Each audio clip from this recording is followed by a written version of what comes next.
నమస్తే, welcome to weekend exclusives. ప్రకృతి మనకు ఎన్నో రకాల పండ్లు కూరగాయలు ఇస్తుంటుంది. వాటితో మన ఆరోగ్యానికి ఎన్నో లాభాలుంటాయి. అలాంటి వాటిలో ఇప్పపువ్వు ఒకటి. ఇప్పుడంటే ఇవి కనిపించడం లేదు, కానీ ఒకప్పుడు విరివిగా ఇప్పపూల చెట్లు కనిపించేవి. మహబూబాబాద్ జిల్లాలోని ఆదివాసీ గ్రామాల్లో ఇవి ఎక్కువగా కనిపిస్తూ ఉంటాయి. ఇవే ఇప్పుడు ఆ గిరిజన బిడ్డలకు ఉపాధిగా మారాయి. ఎండాకాలంలో ఎక్కువగా లభించే ఈ ఇప్పపూలతో లడ్డూలు చేసి అమ్ముకొని డబ్బులు సంపాదిస్తున్నారు. ఆ వివరాలంటూ చూసేద్దాం రండి.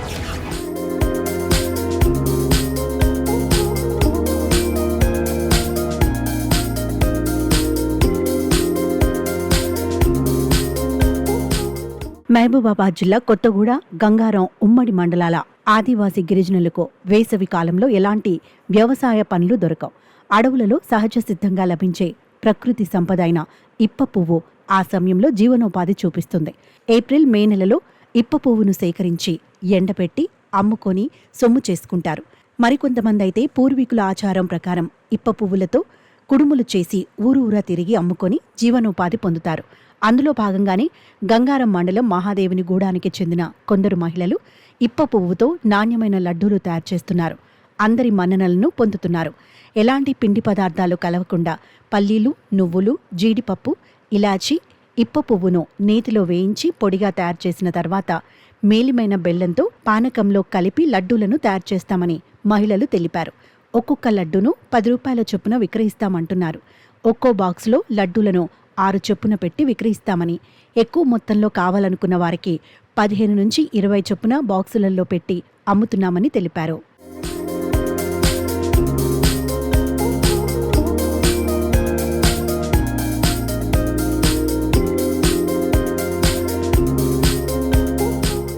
కలెక్టర్ సహా అధికారుల సలహాలు, సూచనలతో మహిళలు సంఘాలుగా ఏర్పడి ఇప్ప పువ్వు లడ్డూలు చేస్తున్నారు.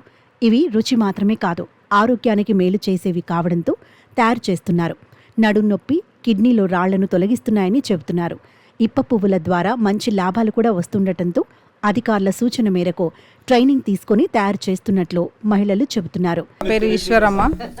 మా సంఘం వచ్చేసి చిన్న సంఘం పేరు ఝాన్సీ, మా గ్రామిక సంఘం పేరు వసుంధర, శ్రీ గాయత్రి ఆదివాసీ మహిళా జేఎల్జీ మార్కెటింగ్ పరస్పర సహకార సంఘం సార్ మా సంఘం పేరు. అయితే ఇప్పుడు ఈ లడ్డూలు ఎట్లా చేసినామంటే, మాకు కలెక్టర్ గారు మా గంగారం మండలంలో అక్కడ మీటింగ్ పెట్టారు సార్. 2024 9వ తారీఖు 6వ నెలలో అక్కడ పెట్టడం వల్ల ఈ లడ్డు చేయటం మాకు వచ్చి, మేము జనరల్గా చూస్తుంటాం కాబట్టి ఈ లడ్డు ఇది ఒక్కరోజే కదా చేసేటప్పుడు కూడా మా సీసీ మేడం ఒక్కరోజే నా మేడం మీ అయితే ఎప్పుడు చేయమని మాకు, ఎందుకంటే ఇబ్బంది అవుతుంది చేయటానికి కూడా. అయితే రిస్క్ కాదు అక్కడ చేయమంటే చేయమన్నారు వేరే వాళ్ళు. అయితే నేను చేస్తా మేడం అని నేను చేసిన, ఒక్కరోజే కదా అని చేస్తే దీనివల్ల ఉపయోగం ఉంది కాబట్టి ఇంకా రెగ్యులర్గా చేయాల్సి వస్తుంది. దీంట్లో లాభాలు ఉన్నాయి. కాళ్ళ నొప్పులు పోతున్నాయి, నడుము నొప్పులు పోతున్నాయి, కిడ్నీలో టోన్స్ వచ్చినా కూడా పోతున్నాయి. కాబట్టి దీన్ని మీరు ఎప్పటికి చేయాలని మా మహిళా సంఘం ఏపీఎం సార్ కానీ, సీసీ మేడం కానీ, మాకు ఇక్కడికి వచ్చిన ఏపీడీఓ మేడం, అక్కడ డిఆర్డీ ఆఫీస్ నుంచి సార్ వాళ్ళు వచ్చారు. వాళ్ళు వచ్చి దీనివల్ల మీకు లాభం ఉంది కాబట్టి మీరు ఎప్పటికి చేయండి అమ్మ, మహిళా సంఘం ఒక యూనిట్గా కలిసి చేస్తే మీకు డబ్బులు వస్తాయి, మీకు జీవనోపాధి పొందుతారు కదా అని వాళ్ళు చెప్పారు సార్. అందుకోసం మాకు ట్రైనింగ్ కావాలని మేము కలెక్టర్తో మాట్లాడినాం. మా పీడీ సార్కి ఇచ్చినాం లెటరు, పిఓ మేడం కూడా ఇవ్వడం వలన అక్కడ ట్రైనింగ్ పంపించారు. దానివలన మాకు మేము నేర్చుకున్న తర్వాత మళ్ళీ సార్ వాళ్ళు వచ్చి ఇక్కడికి శ్రీనాథ్ సార్ వచ్చారు మా కలెక్టర్ ఆఫీస్ నుంచి, మాకు సీసీ ఏపీఎం, మళ్ళీ అక్కడి నుంచి ఏపీడీఓ మేడం, రాజ్ సార్ వాళ్ళందరూ వచ్చి మీరు దీన్ని చేయండి అమ్మా, మీకు చేస్తే మీకు మీ ఆరోగ్యాలు బాగుంటాయి, మీకు ఈ లడ్డు చేయడం వల్ల మీ మహిళా సంఘం కూడా జీవనోపాధి పొందుతుంది కదా, మీరు చేయండి అంటే మేము డబ్బులు వేసుకొని ఇప్పుడైతే చేస్తున్నాం సార్. మాకు ఆర్డర్స్ వస్తున్నాయి.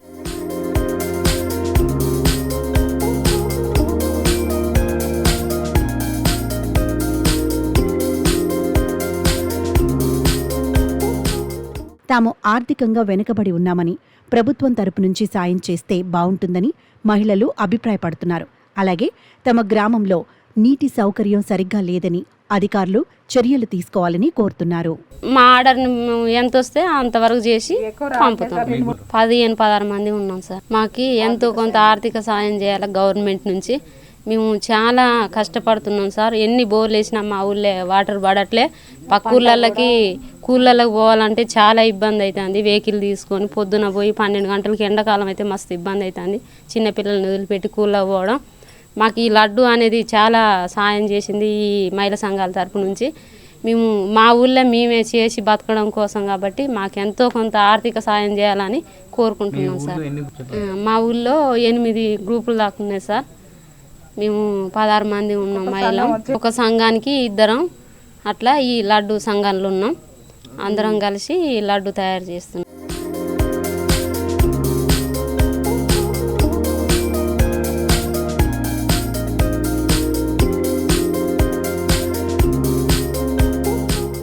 పరిగెడుతున్న కాలం ఇది. ఒక్క క్షణం ఆగిపోతే 100 మంది మనల్ని దాటుకుని వెళ్ళిపోతుంటారు. అందుకే చదువయ్యాక ఉద్యోగం, వీలైతే వ్యాపారం చేద్దామనుకుంటారు చాలామంది యువత. అయితే ఈ రోజుల్లో కాలాన్ని సద్వినియోగం చేసుకోవడం ఎంతో ముఖ్యం. ఈ మాటని బాగా అర్థం చేసుకుంది చిత్తూరుకు చెందిన ఓ యువతి. ఓవైపు చదువుకుంటూనే బెంగళూరు రోడ్లపై వీకెండ్లో వ్యాపారం చేస్తుంది. ఇంతకీ ఆ బిజినెస్ ఏంటి? చదువుని వ్యాపారాన్ని ఎలా బ్యాలెన్స్ చేస్తుంది? Watch the story.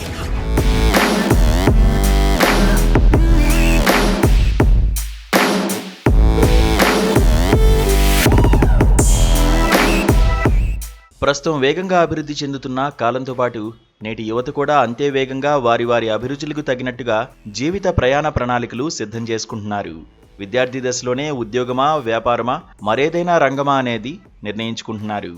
అందుకు తగ్గట్టుగా వారి ఆలోచనలను ఆచరణలో పెడుతున్నారు.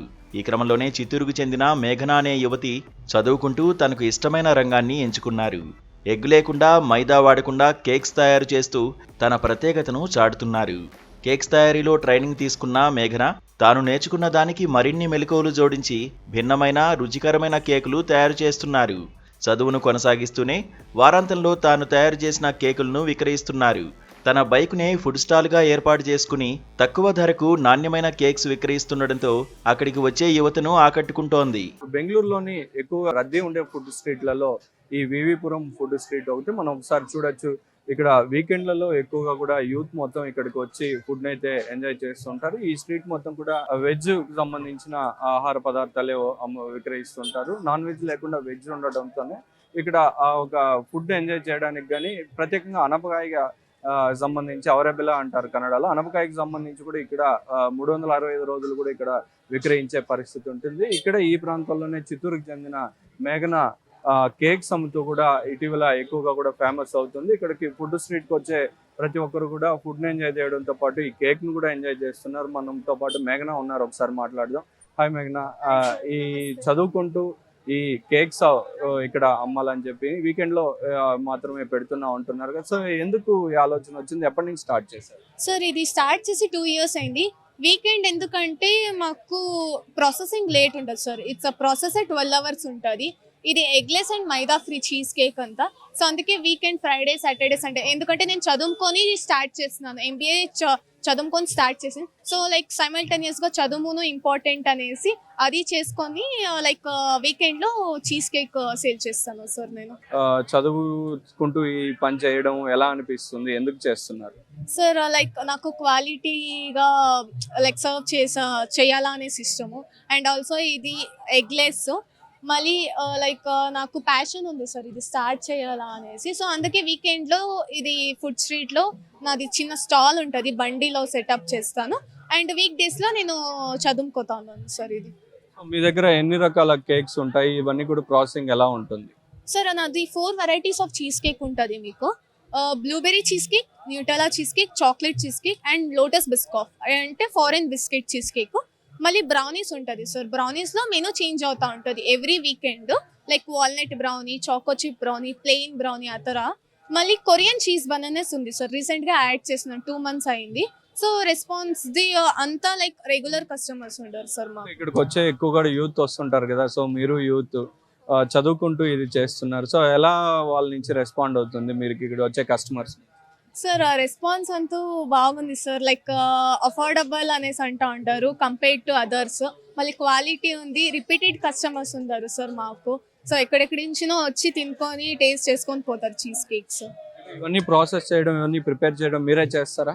అవును సార్, నేనే చేస్తాను. మార్నింగ్ ఇది ప్రిపేర్ చేస్తాం, లైక్ ప్రాసెసింగ్ ఇది 2 hours బేకింగ్ ఉంటుంది, 2 hours లైక్ కూలింగ్ టెంపరేచర్లో నార్మల్గా రూమ్ టెంపరేచర్లో పెడతాం, 8 hours ఫర్ రిఫ్రిజిరేటర్.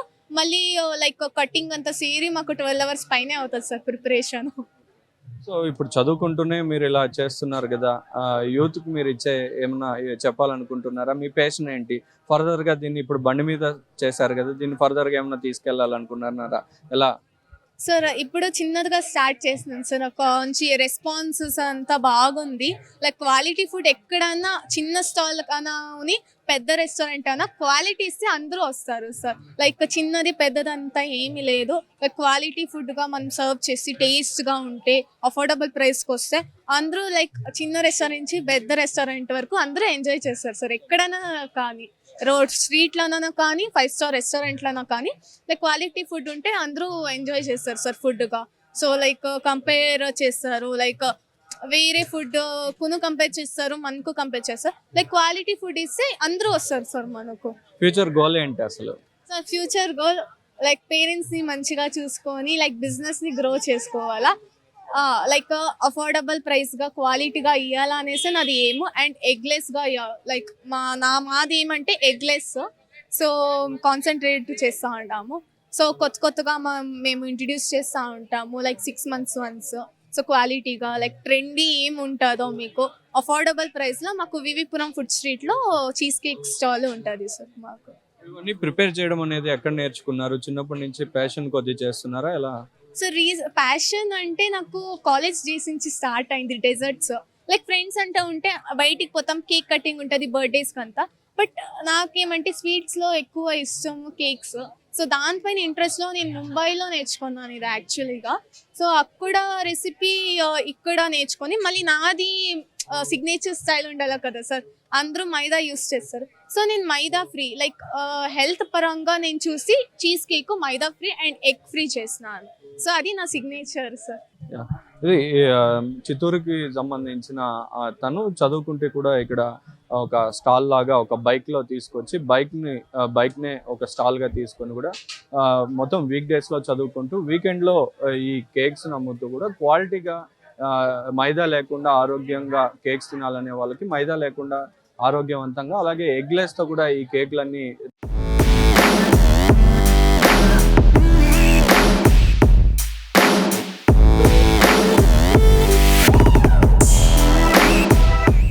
కాలం ఎంత మారినా ఆడపిల్లలను తక్కువగా చూసే మనుషులు నిత్యం ఏదో ఒక చోట కనిపిస్తూనే ఉంటారు. మగపిల్లలతో పోలిస్తే ఆడపిల్లలకు చదువు, ఉద్యోగం లాంటి ఇతర విషయాల్లో తక్కువగా చూస్తుంటారు. తాము ఎవరికీ తక్కువ కాదని అంతరిక్షాల్లో ప్రయాణిస్తున్నా చులకన భావం పూర్తిగా పోవడం లేదు. అలాంటి కష్టమే ఓ కుటుంబానికి వచ్చింది. తండ్రి అర్ధాంతరంగా చనిపోవడంతో 4 అక్కా చెల్లెళ్లకు పెళ్లి చేయమని తల్లిని ప్రోత్సహించారు తెలిసిన వాళ్ళు. కానీ ఆ తల్లి కూలి పని చేసి మరీ వారిని చదివించింది. సీన్ కట్ చేస్తే ఇప్పుడు వారందరూ ప్రభుత్వ ఉద్యోగులే. నాన్నగారు 2007లో చనిపోయారండి. మేము 4 కూతుర్లము, 4 ఆడపిల్లలు. మీకెందుకు అమ్మను పెళ్లిళ్ళు చేసే అని చెప్పి చాలా మంది అన్నారు అమ్మతో. మీరు చదవండి, నేను ఉండే వరకు మిమ్మల్ని చూసుకుంటాను, తర్వాత నేను లేకపోతే మిమ్మల్ని చూసుకునే వాళ్ళు ఒక బ్రదర్ లేరు, నాన్న లేరు, జాబే మీకు అన్ని సర్వస్వం అని చెప్పి చాలా అంటే చాలా మోటివేట్ చేశారు.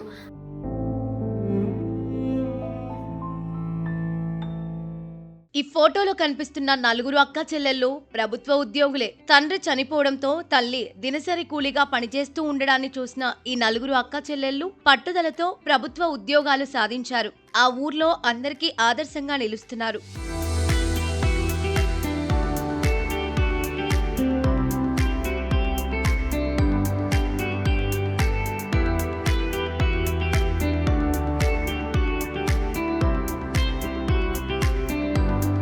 చిత్తూరు జిల్లా వేపమాకులపల్లికి చెందిన ముని వెంకటప్ప, గౌరమ్మ దంపతులకు 4 ఆడపిల్లలే.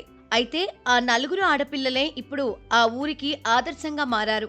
2007లో తండ్రి ముని వెంకటప్ప చనిపోవడంతో తల్లి గౌరమ్మ 4 ఆడపిల్లలను కష్టపడి చదివించింది. దినసరి కూలీగా పనిచేస్తూ పెంచి పెద్ద చేసి ఉన్నత చదువులు చదివించింది.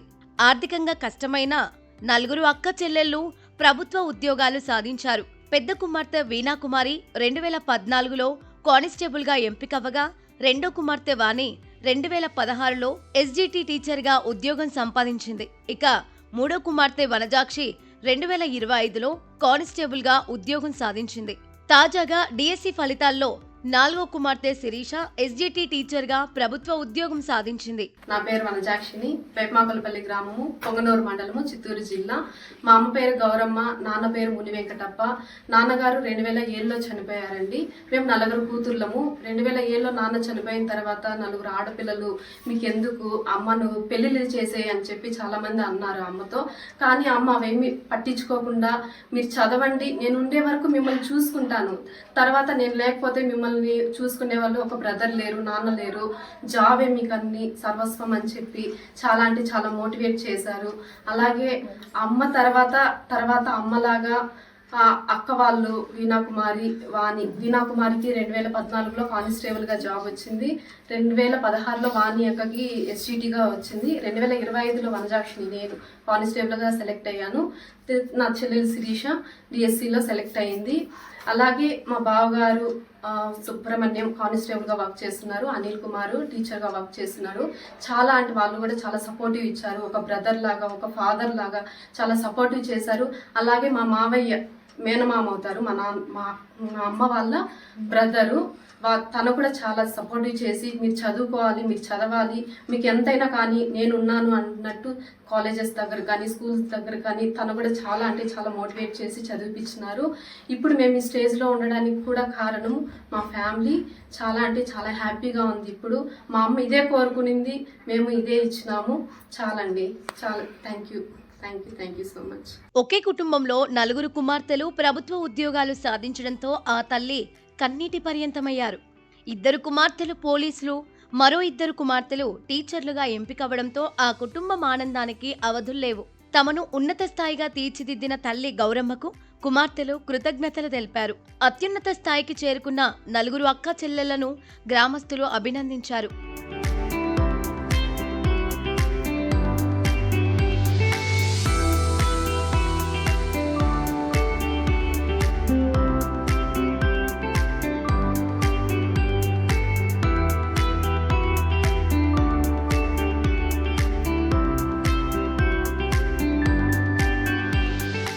కూరల్లో కరివేపాకు వేయకపోతే ఏదో వెలితుంటుంది.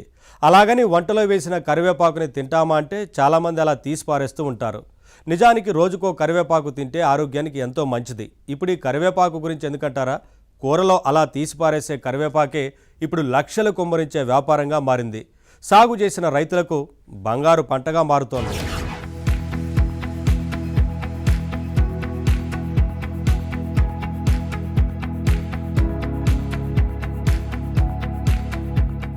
మనం తినే ఆహారంలో రుచి ఉండాలంటే ఖచ్చితంగా కరివేపాకు ఉండాల్సిందే. కానీ చాలా మంది కరివేపాకును పక్కన పడేస్తుంటారు.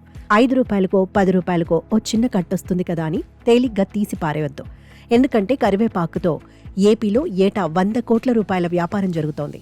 గుంటూరు జిల్లా మంగళగిరి నియోజకవర్గం పెదవడ్లపూడి ప్రాంతం కరివేపాకు సాగుకు ఎంతో ప్రసిద్ధి. ఇక్కడి రైతులు వాణిజ్య పంటల కరివేపాకు సాగు ప్రారంభించారు. ఈ కరివేపాకు సాగుతోనే పెదవడ్లపూడికి ప్రపంచవ్యాప్త గుర్తింపు లభించింది. మంగళగిరి నియోజకవర్గం నుంచి ఇతర జిల్లాలకు కరివేపాకు సాగు విస్తరించింది.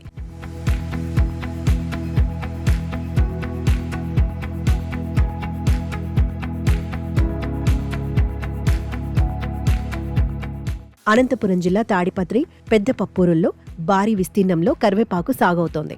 ప్రకాశం జిల్లా దర్శి, కడప జిల్లా జమ్మలమడుగు తదితర ప్రాంతాలతో పాటు పల్నాడు, బాపట్ల, కృష్ణా జిల్లాల్లోనూ, హైదరాబాద్ శివార్లలో కొన్ని ప్రాంతాల్లోనూ సాగు చేస్తున్నారు. గుంటూరు జిల్లా పెదవడ్లపూడిలో 40 ఏళ్ల క్రితం మొదలైన కరివేపాకు సాగు ఇప్పుడు అనేక జిల్లాలకు విస్తరించింది. అధికార లెక్కల ప్రకారం 3000 ఎకరాల్లో కరివేపాకు సాగు జరుగుతోంది. అనధికార లెక్కల ప్రకారం ఈ విస్తీర్ణం మరింత ఎక్కువగా ఉందని చెబుతున్నారు. కరివేపాకు ధర పరిస్థితులపై ఆధారపడి మారుతూ ఉంటుంది. నవంబర్ నుంచి ఫిబ్రవరి వరకు మెట్రిక్ టన్నుకి 30,000 నుంచి 40,000 వరకు రేటు వస్తే మిగిలిన నెలల్లో 10,000 నుంచి 30,000 మధ్య ఉంటుంది. ఎకరానికి ఏడాదికి దాదాపు ₹1,00,000 ఖర్చవుతుంది. కానీ దిగుబడి మాత్రం రైతులను ఉత్సాహపరుస్తోంది. ఎకరంలో సగటుగా ఏడాదికి 20 మెట్రిక్ టన్నుల వరకు పంట వస్తుందని రైతులు చెబుతున్నారు. కరివేపాకును ప్రతిరోజు పెద్ద ఎత్తున చెన్నై, బెంగళూరు, హైదరాబాద్, ముంబై లాంటి నగరాలకు సరఫరా చేస్తున్నారు. ఒక్కో లారీలో 4.5 టన్నుల వరకు లోడింగ్ చేసి మార్కెట్లకు చేరుస్తున్నారు. ఇటీవలి కాలంలో దుబాయ్కు కూడా ఎగుమతి ప్రారంభమైంది. దీంతో రైతులకు మరింత లాభం వచ్చే అవకాశం ఉంది. కరివేపాకులో ప్రత్యేకత ఏమిటంటే ఒకసారి మొక్కలు నాటితే 30 సంవత్సరాల వరకు పంట అందిస్తాయి. అంతేకాకుండా దీర్ఘకాలం స్థిరమైన ఆదాయ వనరుగా ఈ పంట ఉంటుంది. ఒకప్పుడు కేవలం వంటల్లో రుచి కోసం వాడే ఆకుల అనిపించిన కరివేపాకు ఇప్పుడు రైతుల ఆర్థిక పరిస్థితిని మార్చే శక్తి కలిగిన పంటగా నిలుస్తోంది. చిన్న కట్టలు మార్కెట్లో సాధారణంగా కనిపించినా ఆ వెనుక ఉన్న వ్యాపారం, ఎగుమతులు, రైతుల కష్టం తెలుసుకుంటే ఈ పంట విలువ మరింతగా అర్థమవుతుంది. మిగిలిన పంటల్లో నష్టాలు చవిచూస్తున్న రైతులు కరివేపాకులో మాత్రం లాభాలు గడిస్తున్నారు. 40 ఏళ్ళ నుండి కరివేపాకు బాగా మా ఊరు ప్రసిద్ధి, బాగా 100 ఎకరం ఉంటుంది. ఇలా 7 నుండి అంతా రవాణా, హైదరాబాద్ కానీ, మద్రాసు కానీ, వైజాగ్ కానీ మొత్తం రవాణా వెళ్ళేది 7 నుండి. మిగతా ఊళ్ళది ఇప్పుడే మొదలైంది కాబట్టి కొద్దిగా తేడాగా ఉంటుంది. ఇప్పుడు వాటిలో పుడితే బాగుంటుంది అసలు కరివేపాకు. ఎందుకని? ఏడు బాగా చేస్తారు రైతులు, అందరూ అనుభవం ఉంది కాబట్టి దీనికి అనుభవం అందరు రైతులు బాగా చేస్తారు. మందులు కొడతాం కానీ మందులు కొట్టాలి దీనికి బాగా. మందులు ఎకరానికి 2 లక్షలు వస్తాయి. 1 లక్ష ఖర్చుపోయినా 1 లక్ష మిగులుతాయి. 3 కోతలు పడుద్ది. ఒక కోత 1 లక్ష అమ్మొచ్చు, ఒక కోత 70,000 అమ్మొచ్చు, ఒక కోత 50,000. ఇవి ఈ వీకెండ్ ఎక్స్క్లూజివ్స్. మరిన్ని విశేషాలతో నెక్స్ట్ వీక్ మళ్ళీ కలుద్దాం. చూస్తూనే ఉండండి ABN.